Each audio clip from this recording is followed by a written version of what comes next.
অনেক দিন পর একটি নিমন্ত্রণ বাড়ি ভোজন ভিডিও নিয়ে চলে এলাম।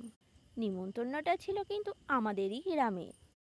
তো এসে আমরা এখানে খেতে বসে গেলাম।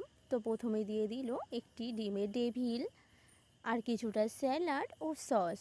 তো সেই মতন আমি ওইটাকে খেয়ে নিলাম। তোমরা কে কে আমার মতন গ্রামে থাকো সেটা অবশ্যই কমেন্টে জানিও। আর হ্যাঁ বন্ধুরা, ব্যাকগ্রাউন্ড মিউজিকটি কিন্তু তোমরা একটু অ্যাভয়েড করে চলো, নানা রকম শব্দ হতে পারে। তো দেখো, কথা বলতে বলতে আমাদের এখানে দিয়ে দিল রাধা পল্লবী ও চানা মশলা। খাবারগুলো কিন্তু ছিল দুর্দান্ত। তো এখান থেকে কিছুটা খেয়ে নিলাম। এত বড় একটা দিয়েছে, একা তো খেয়ে শেষ করা যায় না। তো হাফটা খেয়েছি। জানি খাওয়ার জিনিস অপচয় করা ভালো না, কিন্তু কি করব বলো, অনেকটাই বড় দিয়ে ফেলেছিল, মানে বড় বড়ই করেছিল, কেউই পুরো ফুল খেতে পারছিল না। তো যাই হোক, তারপরে দিয়ে দিল ডাল। তো ডালের সঙ্গে একটু লেবু চিপড়ে চিপস দিয়ে খাওয়া শুরু করলাম। তারপরে পাতে পড়ে গেল গরম গরম ধোয়া ওঠা কাতলা মাছের ঝোল। মাছটা কিন্তু ছিল খুবই ফ্রেশ, আর খেতেও কিন্তু দারুণ ছিল।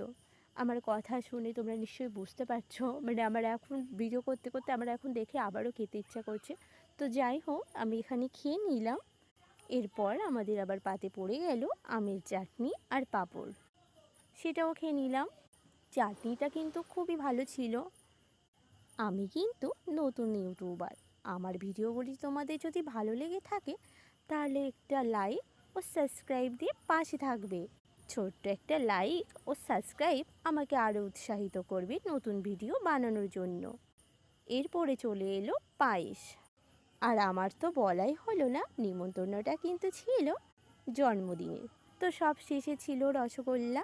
আজকের মতন এই পর্যন্ত, দেখা হবে পরবর্তী ভিডিওতে।